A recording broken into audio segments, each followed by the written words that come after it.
O nosso convidado de hoje é um artista que fez da música sua língua e do mundo sua casa. Chico César. O programa Retratos está no ar.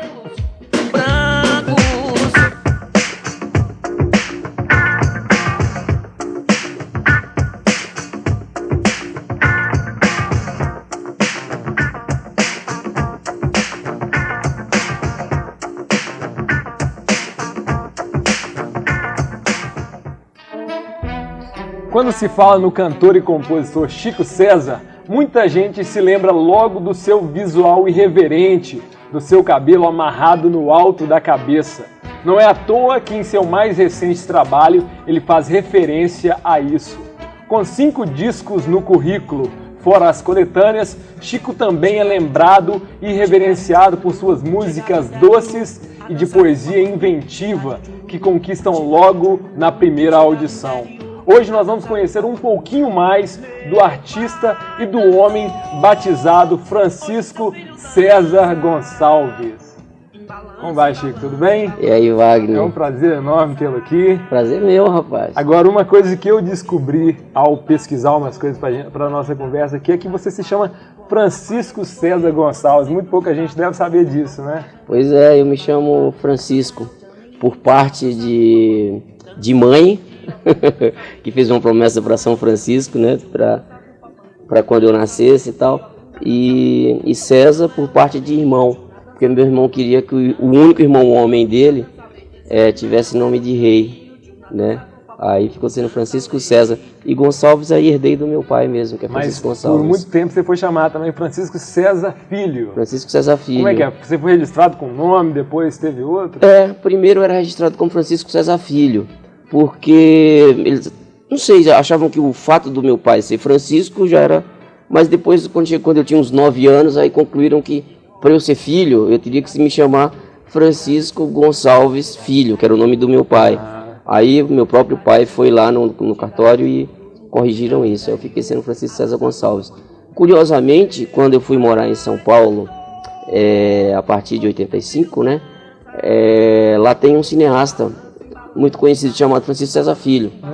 E mais na frente eu trabalhava na revista Elle e um dia me ligaram: puxa, seu Francisco César, a gente gostaria muito que o senhor viesse debater cinema com a gente aqui na USP e tal. Fulano de tal, sei lá, o Cacá Diegues está representando o pessoal aí dos anos 70, dos anos 60, pegamos não sei quem, e queríamos o senhor representando aí os anos 90 e tal, 80 e tal. Eu falei, puxa, onde você pegou meu telefone? A gente pegou na Rádio USP. Eu falei, faz o seguinte, você tem outro telefone meu? Ele falou, tem um do MIS. Eu falei, liga pra mim no MIS agora mesmo. Aí você já tirou já o cara do seu convite, né? Porque puxa, imagina, eu ia lá debater, fiquei muito honrado com o convite para debater cinema com o Cacá Diegues, né, com os caras, mas falei, como? Eu tenho nada para dizer sobre cinema, não, né, junto com esses caras aí, né, aí acho que ela ligou pro verdadeiro Francisco César Filho. Mas nessa época que você assinava Francisco César, como jornalista? Na verdade, acho que eu deixei uns documentos, umas coisas lá na Rádio USP, acho que deve ter deixado uma fita demo, aí você deixa o nome completo e tal, né, para quando eles chamarem para um projeto, uma coisa assim. E aí eles encontraram esse nome lá e me procuraram, né, Francisco César. Mas eu assinava Francisco César Gonçalves, né. Ô Chico, a primeira vez que eu ouvi falar de você foi um amigo de São Paulo. Ele me disse assim, olha, você precisa de conhecer um cara bacana que está fazendo sucesso, tocando nos bares aqui de São Paulo, ele tem umas músicas muito boas, a voz dele parece pra caramba com o do Caetano. Isso é uma coisa que no início ali ficou forte em você, né? Você apareceu em São Paulo, né? Se projetou ali como músico a partir de São Paulo, Mas no início as pessoas assim já reconheciam o seu talento, mas tinha uma ligação ali com o timbre da sua voz com o do Caetano, né? Isso era uma coisa que te incomodava naquele início? Não, era uma coisa, sei lá, como quando Marisa Monte apareceu e as pessoas tinha uma comparação com Gal, né? Porque tinha essa coisa, ela apareceu fazendo um disco ao vivo e aí as pessoas associavam, sei lá, com Gal Fatal, Gal não sei o quê, né? Ou agora Jorge Vecilo com o Djavan, né? Não é uma coisa que realmente me incomodava, não. Cheguei a conversar com o próprio Caetano, ele foi ver um show meu lá no Rival, lá em São Paulo, lá no Rio, e depois foi ao camarim, e eu perguntei, Caetano, tal, né? O que você acha dessa história? Ele falou, Chico, quando você fizer mais discos, só vão comparar você com você mesmo, porque agora eles não têm não tem com o que comparar, e as pessoas precisam disso como ter referências, né? Então, quando você fizer 3 discos, 4 discos, aí eles vão falar, agora ele está mais internacional, agora ele se vendeu para a indústria, agora ele está mais romântico, agora não sei o quê. Mas quando você faz o primeiro, sempre vão comparar com alguém e tal. Era o comecinho, né? E a referência era bastante elogiosa, eu acho, né? Afinal, era com um grande autor de música brasileira, né? Eu me identifico bastante com diversas coisas, não só do Caetano, mas também do Gil, do Tom Zé, né? Do Edu Lobo, do Chico Buarque, né? Mas o fato de ser nordestino, de aparecer com uma coisa de voz e violão, né? Cantando de uma forma mais suave, acho que isso tinha uma poesia também ali, que tinha exatamente uma linha, né? Que tem a ver com né? Inventando palavras e tal, né? Então acho que as referências eram até maiores do que, mais amplas do que a questão da voz, né? E acho que com o tempo é isso, né? As pessoas vão te vendo, vão criando um lugar na imaginação delas para que você ocupe mesmo, né? Assim, esse é o Chico César. Daqui a pouco talvez apareça alguém daqui uns, né? E as pessoas vão falar, pô, esse cara tem, né? Acho que esse cara tem a ver com o Chico César e tal, né? Pois é. De lá para cá, né? Você já lançou 5 discos, né? Autorais, trabalho autoral e pessoal seu, tem algumas coletâneas e tal. O seu primeiro disco, ele saiu em 95, né? Aos Vivos, inclusive eu acho esse nome muito bom, né? Obrigado. Um disco ao vivo. Você ralou muito para chegar nesse disco? Foi uma batalha muito difícil para você? Foi uma batalha, mas foi a batalha possível, a batalha que só eu poderia ter travado, né? Eu não poderia ter a história, sei lá, desse rapaz que canta no Só Pra Contrariar, né? Aquela é a história dele. Eu não poderia ter a história do Belo, né? Aquela é a história do Belo. A minha história foi essa história de quem começou no sertão da Paraíba, estudou comunicação em João Pessoa, né? Foi uma coisa, né, construída pouco a pouco, vivida mesmo, né? Foi construída com vida, né? Até que eu vim morar em São Paulo e trabalhava como jornalista para me sustentar. Quando fazia shows nos bares, cantava as minhas músicas, só as minhas músicas, né? Esse disco Aos Vivos, de certa forma, ele estava pronto já há bastante tempo. Na minha cabeça, era o show que eu fazia talvez desde 91, né? Aí em 94 falei, vou gravar esse show, banquei, né? Vendi para a gravadora Velas e aí saiu em 95. Esse disco, inclusive, tem 2 participações ali nobres, né? Do Lani Gordon e do Lenine, né? Que também estava nos seus primeiros passos ali em busca dessa projeção nacional, né? Aí logo depois desse disco, aí você já entrou já no circuitão, as pessoas começaram a identificar o Chico César, foi a partir do primeiro disco a sua carreira deslanchou, né? É um disco por ser ao vivo e tal, é uma coisa bem curiosa. Uma coisa curiosa que aconteceu nessa época também é que as pessoas tinham um certo culto com esse disco, o Aos Vivos, né? E aí até um compositor amigo meu, o Carlinhos Vergueiro, ele me contou uma história. Falou, pô, Chico, as minhas filhas vieram esfregar o seu disco na minha cara, falar, papai, isso aqui é aquela música popular brasileira moderna, não sei o que e tal, né? Aí ele falou, pô, tá legal.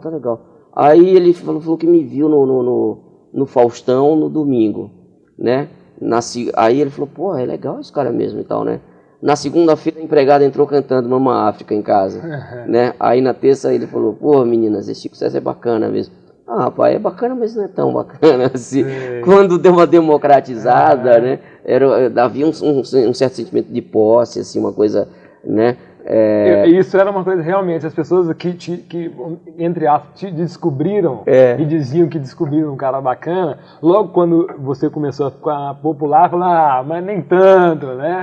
E era a mesma música. O fato é que a música que fez a cabeça da menina que estudou em colégio bacana, não sei o que e tal, fez também a cabeça da empregada, né? Então, quando ela sentiu ali uma invasão e tal, né?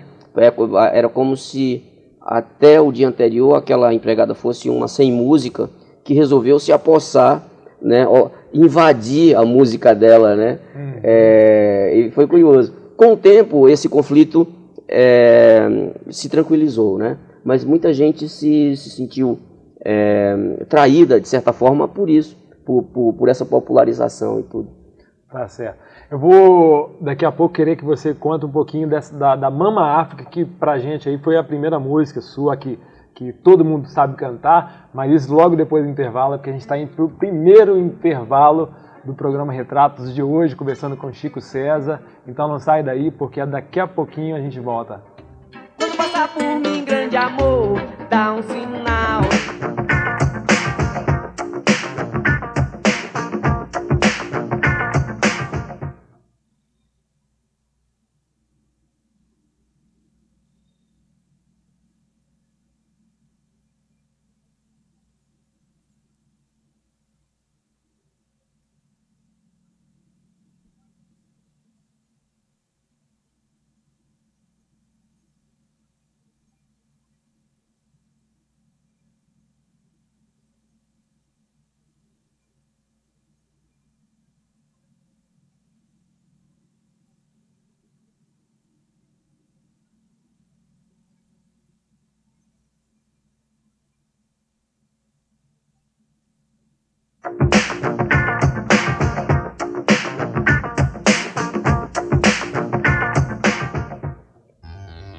Já estamos de volta com o programa Retratos, nessa noite conversando com o Chico César, que é cantor e compositor.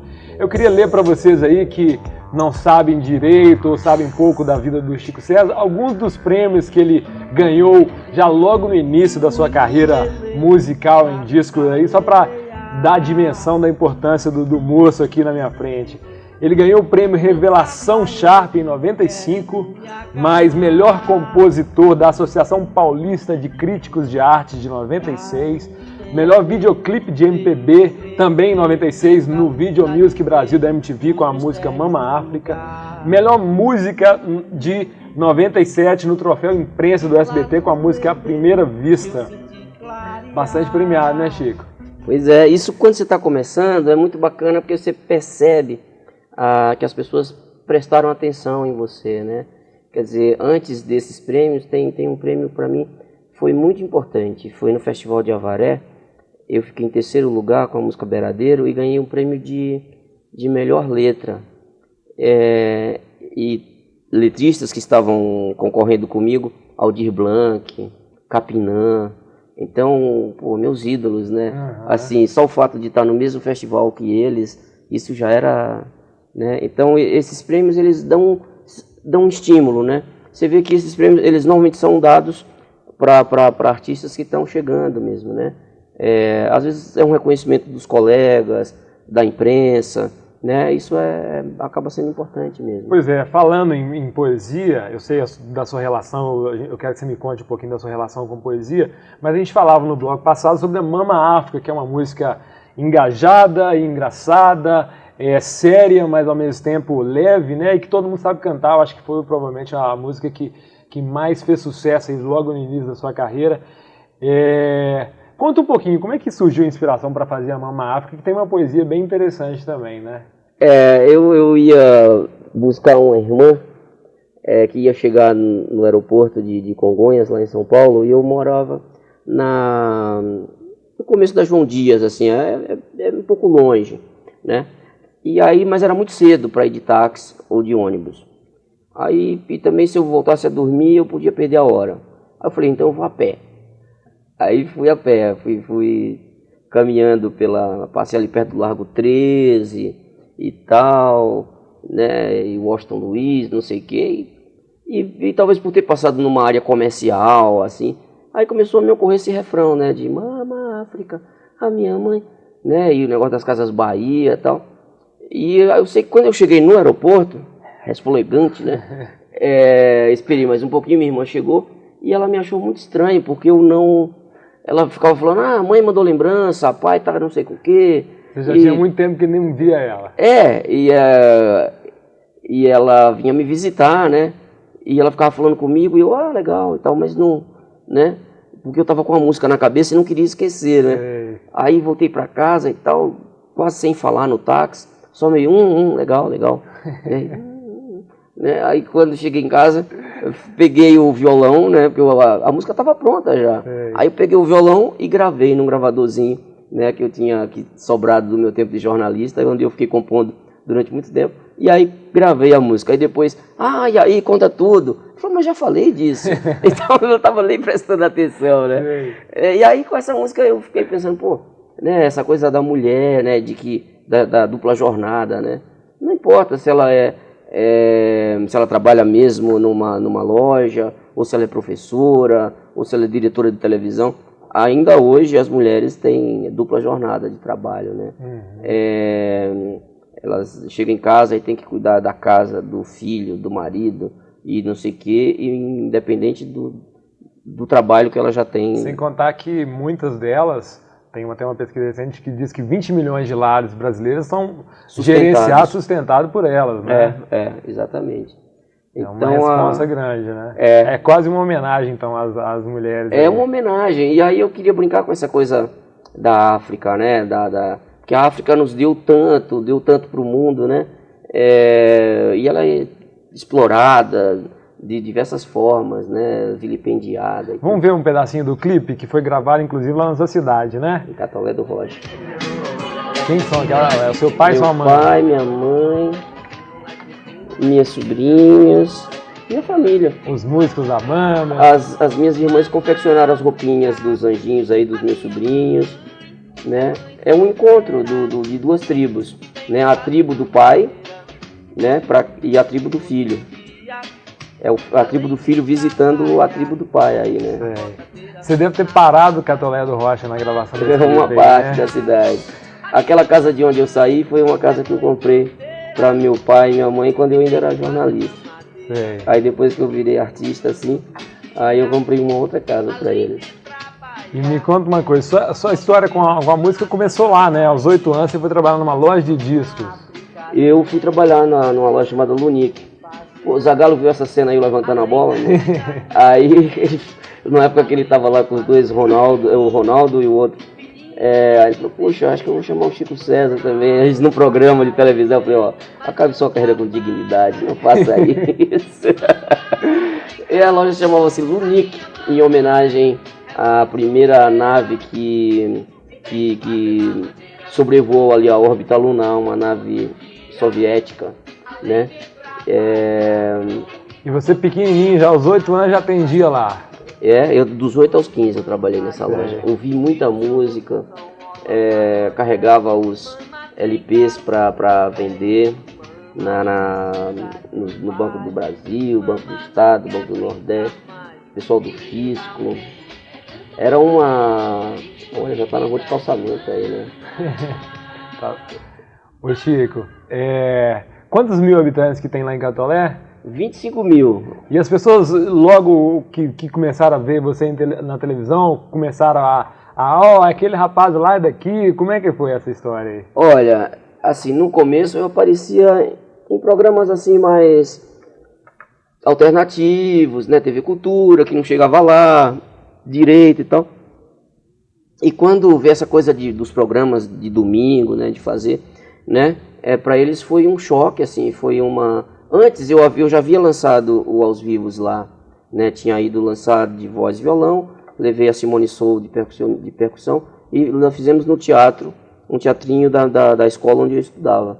E aí quando voltei para lançar o Cuscuz Clã e para gravar esse videoclipe, aí eu já era um artista, né, com visibilidade nacional, e as pessoas ficaram muito agradecidas por isso, as pessoas da cidade, né?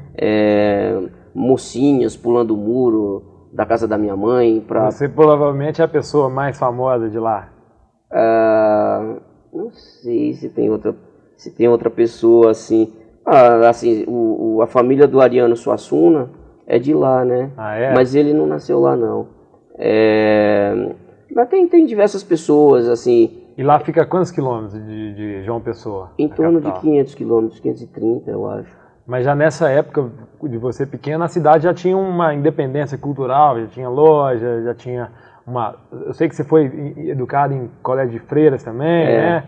Que já logo distribuiu flautinhas para os meninos tocarem, né? As freiras são as freiras alemães, elas fugiram da Segunda Guerra Mundial, né? E eu sempre digo que foi uma carreira tão grande que elas deram que foram parar lá no sertão da Paraíba, né? E aí, o colégio inicialmente era um colégio só para moças, depois ficou misto e tal, e nessa fase eu ganhei uma bolsa, estudei lá durante muito tempo, né? E elas davam aula de teatro, de música, né? De artes, isso foi uma coisa muito bacana. Foi quando você começou a tocar violão? Violão um pouco depois. Violão já quando eu participei de um festival, né, ganhei um prêmio eu tenho até aqui umas fotos desse festival. Deixa eu ver. Vamos ver. Pode ir mais pra frente. Você vai ver quando eu ganhei meu primeiro violão. Eu vou pedir para você tocar uma música pra gente. Eu vou tocar. Essa aqui? Não, isso não. Esse aí, essa aqui. Aí eu participando do festival. Quantos anos você tinha? Eu tinha uns 13 anos. Você lembra que música era essa? Dá pra tocar aí pra gente? Eu nem sei, rapaz. Eram uns sambinhas, eu compunha sambinhas no começo. Sei lá, eu espero 11 meses, me parecem 11 anos, consola sempre às vezes, acaba os desenganos, meio música de carnaval. Aí é no festival também. E ele traz o carnaval, que traz muita alegria pra mim, afino minha viola e coro novo no tamborim. Eu fazia uns sambas, né? Eu não tocava ainda. Aí nesse festival eu ganhei o meu primeiro violão, né? E aí comecei a olhar as pessoas tocando e tudo. Então toca uma música pra gente, para todos os telespectadores ligados na TV Horizonte e curtir um pouquinho da sua música ao vivo.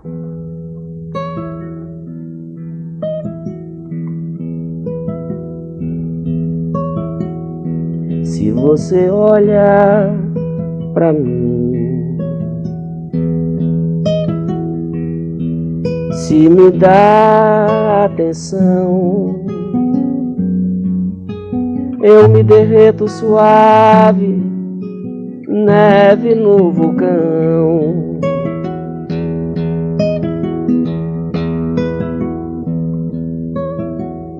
Se você toca em mim, alaúde é emoção, eu me desmancho suave, nuvem no avião. Himalaia e Meneu, esse homem nu sou eu, olhos de contemplação. Inca, Maia, Pigmeu, minha tribo me perdeu quando entrei no templo da paixão. Himalaia e Meneu, esse homem nu sou eu, olhos de contemplação.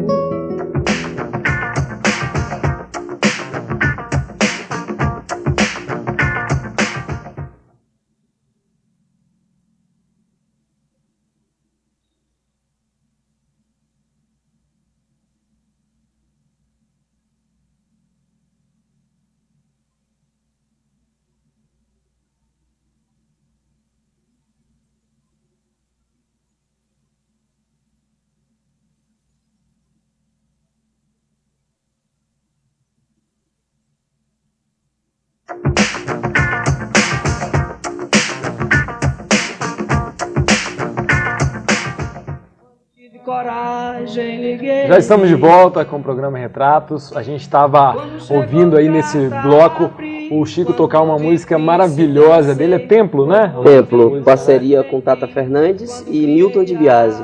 Foi essa música que realmente mexeu com muita gente, como ele estava dizendo, está no primeiro e no mais recente disco. Né? Ô Chico, voltando um pouquinho lá na história de Catolé do Rocha, você, com essa sua admiração por música, por arte, por poesia, você já queria sair de lá desde pequeno? Você queria ganhar o mundo? Como é que isso era em você lá, logo na sua infância lá?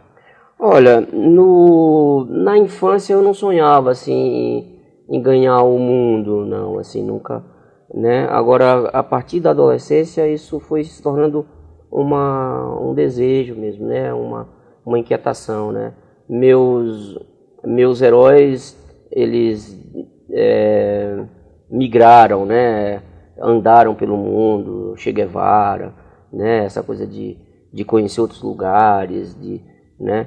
E os heróis da música, Luiz Gonzaga, Jackson do Pandeiro, também migraram, né? Um saiu lá do interior de Pernambuco, outro saiu do interior da Paraíba. Então aquilo para mim estava ficando claro que eu tinha que sair. E em 83 eu abri um show do Arrigo Barnabé, o Clara Crocodilo, no projeto Pixinguinha, que era maravilhoso e agora não tem mais. Eu com o grupo Jaguaribe Carne, né? Eu fazendo parte do grupo. E nós abrimos. E aquilo me deu mais vontade de ir embora, né? Assim, no sentido de conviver, de ficar perto de onde se fazia aquela música, né? A música de Arrigo Barnabé, a música de Itamar Assunção, Língua de Trapo, Premeditando o Breck, TT Espíndola, Almi Sater. Tinha uma cena em São Paulo que me interessava muito, que era a cena do Lira Paulistana. Quando eu cheguei em São Paulo, o Lira já estava fechando. Peguei uns últimos momentos assim e tal, mas eu ainda nem tinha cacife para me apresentar lá nem nada, mas eu queria estar perto daquilo, entendeu? Sei. Você citou o Jaguaribe Carne, que foi um grupo de poesia que você logo que mudou para João Pessoa para fazer a faculdade, não foi isso? Ainda para fazer o terceiro científico, né? Aí, chamava. sei. Eles eram um grupo, na verdade, de música, né? Envolvia poesia também e tal. E eles que me adotaram. Eu era muito novo, estava com 16 anos, e eles me protegeram, acho, das coisas da capital, me mostraram músicas que eu não conhecia, a música de Hermeto Pascoal, né, a música de Naná Vasconcelos, a música dos Índios do Xingu. E eu que achava que esse artista era ser uma coisa assim meio desbundada, né, assim, Novos Baianos, talvez era o que eu tinha como, né? Aí eu vi que havia muitas formas de ser artista e que podia haver uma arte com compromisso social, com compromisso estético, né? E que isso era possível, né? E ainda com uma raiz nordestina, né? Que era o que eles faziam. Isso foi de grande valia para mim. Sei. Nessa época, logo depois do científico, aí você foi fazer jornalismo, né? O que te levou a fazer jornalismo? Era uma forma de estar lidando com o meio cultural, artístico, lidando com a palavra? Eu cheguei no jornalismo um pouco por eliminação, assim, né? A minha mãe, quando eu era pequena, achava que eu ia ser um médico, ou engenheiro, ou padre, né? Eu acho que eu fiquei mais perto do padre, assim, né?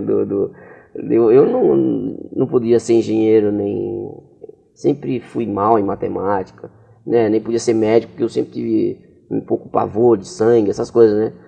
E aí eu falei, bom, padre também não queria ser, porque, né, eu nasci mais para pecador do que para salvador de almas, né? E aí eu fui para música, né? Era desde pequeno, eu sabia que tinha coisa da música.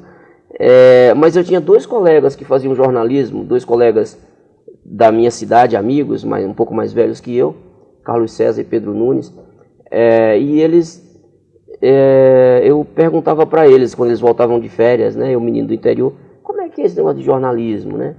Assim, tem cinema, cinema é bom e tal, né? As coisas que você podia, os caminhos que você podia seguir, RP, expressão, né?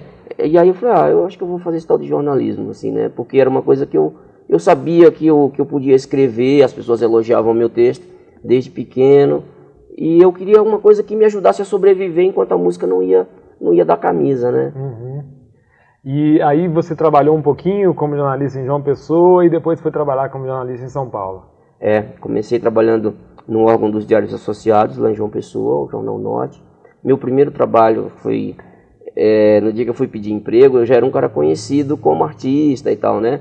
E meio como aluno Aldara da faculdade, né? Aquela bolsinha de cordão, aquele cabelo e tal.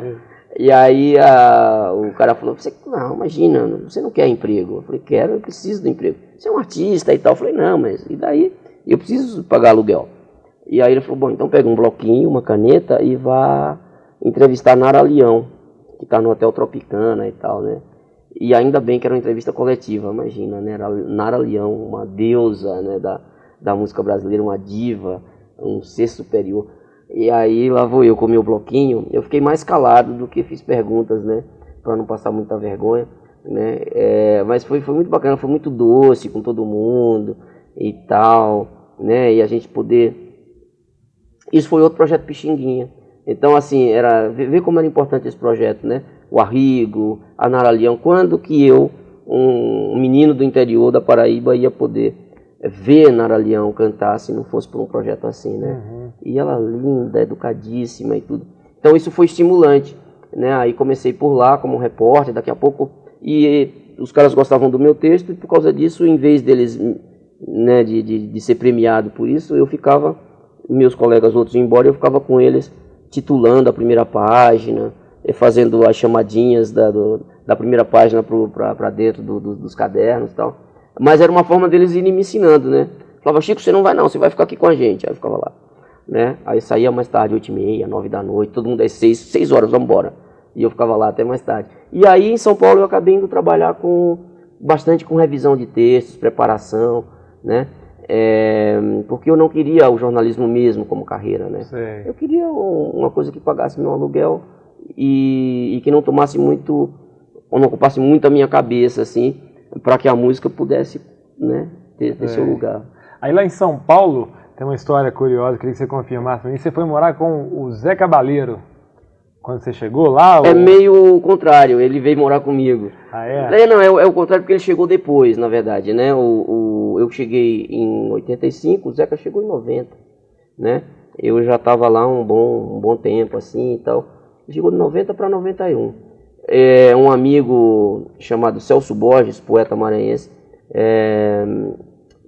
ele nos apresentou. Quando ele me conheceu, ele falou, Chiquinho, você tem muito a ver com um amigo meu lá lá do Maranhão, que eu acho que vai vir morar aqui. Aí quando o Zeca veio, ele me procurou porque ele precisava de um amplificador emprestado.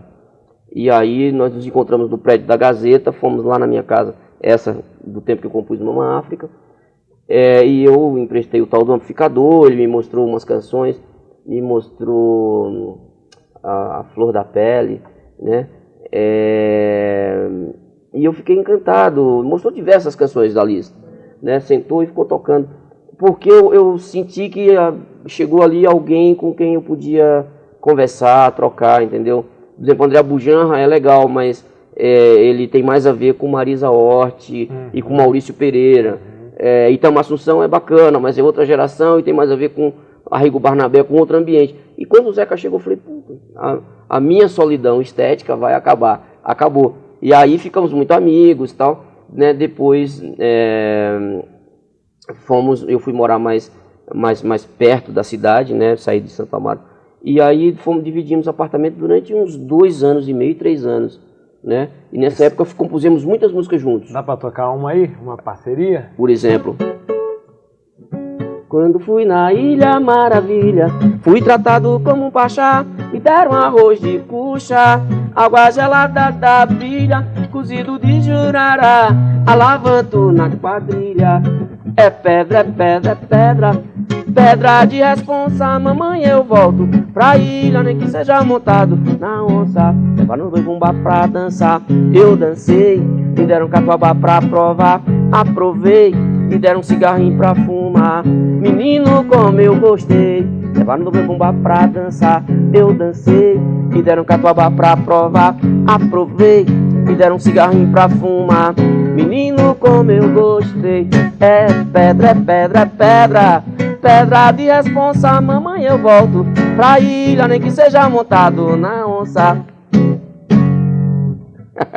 Pois é, a gente ouviu aí o Chico César tocando uma parceria dele com o Zé Cabaleiro. A gente tem muito para conversar ainda, mas vai ser logo depois desse próximo intervalo. Por favor, não sai daí, porque a conversa tá boa e vai melhorar ainda.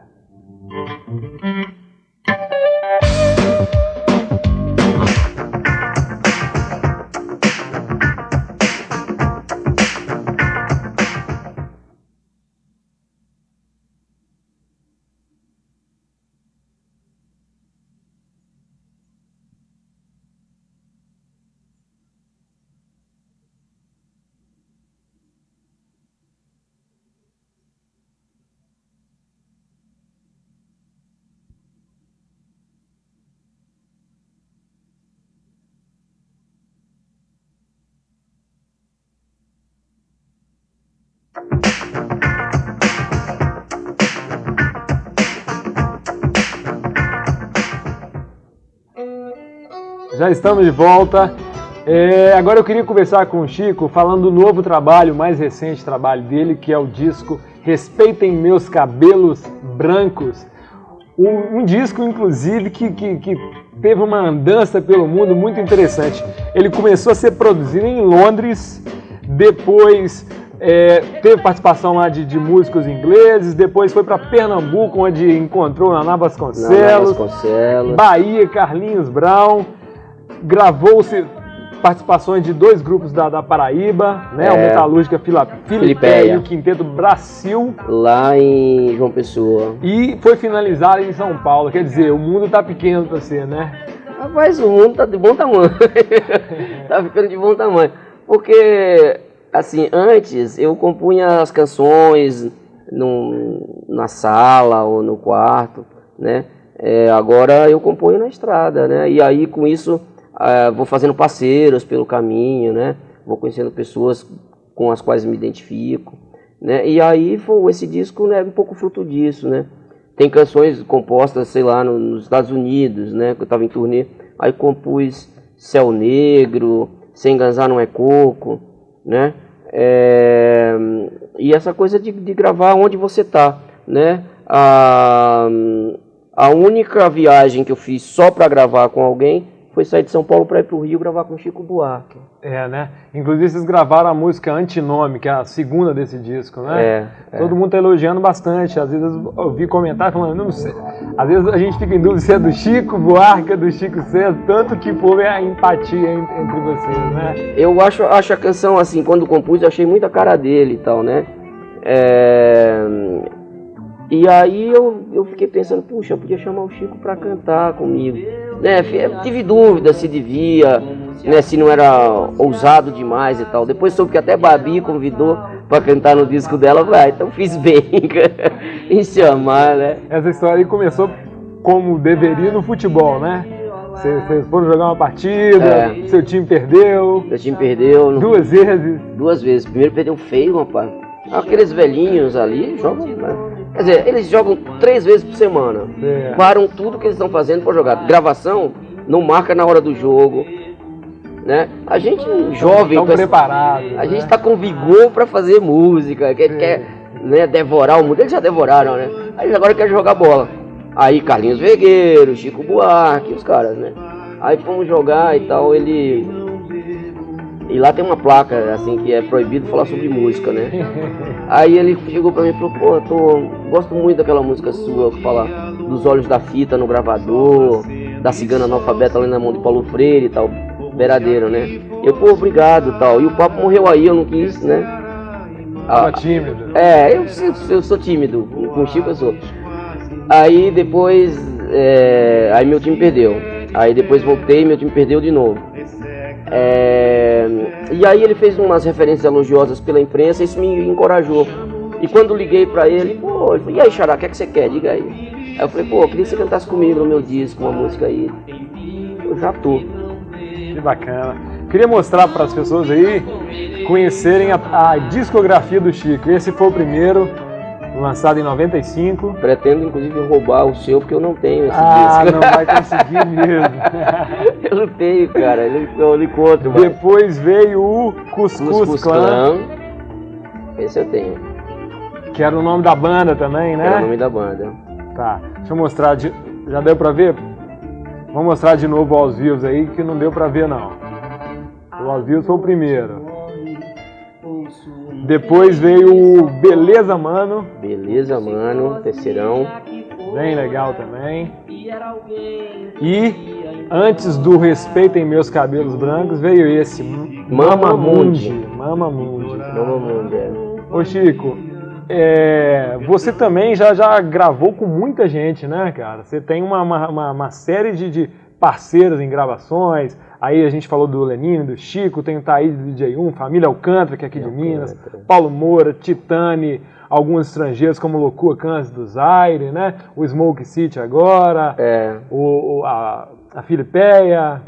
Tem que... Você também tá aí já hoje trafegando por vários mundos, né? Todo mundo admirando seu trabalho, né? Nem todo mundo, mas a gente vai escapando. Você vê, por exemplo, quando a gente tá falando negócio do vídeo do Mama África, o clipe, né? Aí foi premiado na MTV. Depois, o Marcos Mion fazendo aquele programa dos piores clipes, passava o programa Pior Cabelo, aí passava Mama África. Pior clipe com criança, passava Mama África. Que idiotice é essa? O que tá acontecendo aí? Aí um dia desse eu fui lá e já não era mais ele, era o gordo, né? Aí eu falei, eu vim aqui pra dizer que este é o pior programa da televisão brasileira, né? Que isso não foi correto, isso não foi legal. E eles ficaram meio assim, puxa, era só uma brincadeira. Uma outra coisa que é uma característica do seu trabalho também é que você já tem algum tempo que tem feito turnês pelo exterior, né? A gente tem até uns shows aí, queria até saber se foi lá em Montreux, que foi esse clipe. Vamos ver lá. Deixa eu ver. Quando fui na Ilha Maravilha, fui tratado como um pachá, me deram arroz e puxa. Tá lembrado? Água gelada, Pode ser Japão, pode ser Montreux. Você já se apresentou por muitos países, né, Chico? Muitos países. Eu acho que é Montreux, acho que não é Japão não. Por onde você já rodou? Europa, Estados Unidos? Como diz Alceu Valença, Europa, França e Bahia, né? Não, rapaz, a gente já foi, o mais longe foi no Japão, né? Fomos na Turquia, na Finlândia, né? Toda a Europa, Estados Unidos, Canadá, Cabo Verde na África, né? Agora vamos ao México. Eu queria fazer mais América Latina e África, sabe? Porque, assim, essa coisa do business é difícil nessas regiões, mas a gente tem uma ligação de sangue, né? Uma identificação com eles muito forte. Eu queria estar mais perto. E como é que o povo recebe sua música lá? Pelo mundo afora? Bem, viu? Bem, muito, muito, muito bacana, assim. Portugal tem um carinho especial e acho que aí tem a coisa da língua também. Na Alemanha é sempre um grande prazer, assim. Cada vez mais do público local, assim, das pessoas daquela nacionalidade vão, né? Cada vez mais, e isso é uma conquista. Esse ano, né, que está findando, a gente recusou fazer turnê na Europa só para fazer Brasil, né? E aí quando eu falo Brasil, eu sempre digo assim, é de Pelotas a Macapá, não é Rio de Janeiro, São Paulo, Belo Horizonte, Curitiba, né? Porque o Brasilzão, sabe, o Brasil afastado, o Brasil dos rincões, assim. Esse Brasil me interessa profundamente. E a minha música vem muito desses lugares, né? E aí esse ano a gente não foi fazer turnê lá, vai dar essa saidinha no México, depois volta para fazer mais Brasil. E aí só em julho do próximo ano a gente deve fazer Europa. Sei. Você, voltando ao Respeitem Meus Cabelos Brancos, conta pra gente, você já disse por aí pela imprensa, mas o que você queria dizer com esse título aqui, que é bastante interessante, né? Brincavam muito com o seu cabelo. Eu falava abacaxi, cebolinha, formiga atômica, beterraba, não sei das quantas. Aí um dia desse a filhinha de um amigo falou assim, às vezes é bonitinho, às vezes não é, né? Assim, o que dizem. Aí a menina falou assim, ai papainho, né? Ele é um moranguinho do Nordeste. Achei bacana, bonitinho isso. Mas aí teve uma vez um apresentador de televisão que falou uma coisa, que a Bethânia sentiu saudade da Bahia, e aí dos coqueiros da Bahia viu esse coqueirinho na sua cabeça, e aí resolveu gravar a sua música. Aí eu acho que isso, assim, quando você começa a desrespeitar o que está aparente, é que tem uma coisa mal resolvida com o que está latente, entendeu? Com o que está dentro da cabeça, não é o que está em cima que incomoda, é o que está dentro, é o pensamento, é o sonho, né? É o projeto. E aí eu sinto que a raça negra no Brasil ainda precisa ocupar de verdade, né? Com mais ênfase o seu espaço, né? Tem bastante a colaborar com o Brasil, nós queremos participar, assumir ministérios, né? Você é um otimista com o Brasil? Rapaz, eu sou, acho que há uma onda de otimismo no Brasil, as pessoas estão animadas e tal, né? Animadas com a democracia, sabe, com a possibilidade de mudança e tudo, né? E se sentindo responsáveis por isso, né? Acho que isso é fundamental, você não pode ficar esperando que alguém venha e faça, nós todos, né? Vamos fazer. Eu sou otimista, sim, um otimista crítico, mas sou otimista. Acho que a gente tem bastante chão para andar. Tem gente que já fez quase tudo, nós não fizemos quase nada. Então, nesse sentido, nós podemos fazer muita coisa. Certo. A gente está chegando ao final do programa, é sempre uma pena, porque a gente sabe que daria para passar horas aqui conversando. Quero agradecer muito a sua presença, desejar um sucesso longo, cheio de frutos bacanas para você aí. E, óbvio, vou pedir para você tocar uma música pra gente terminar o programa. Ok, Wagner, obrigado. Eu adorei fazer. Eu vou tocar a canção que dá título ao disco, pode ser? Maravilha, por favor. Respeitem meus cabelos brancos.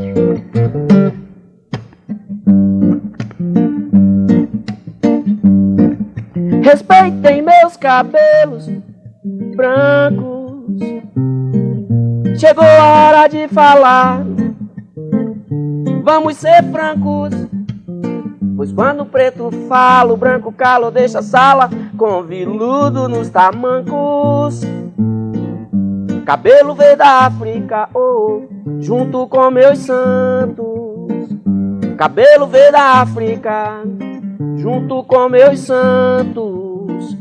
Benguelas, zulus, JJs, rebolos, bundos, bantos. Batuques, toques, mandingas, danças, tranças, cantos. Respeitem meus cabelos brancos. Respeitem meus cabelos brancos. Se eu quero pichain, deixa. Se eu quero enrolar, deixa. Se eu quero colorir, deixa. Se eu quero assanhar, deixa, mas deixa, balança. Se eu quero pichain, deixa. Se eu quero enrolar, deixa. Se eu quero colorir, deixa. Se eu quero assanhar, deixa,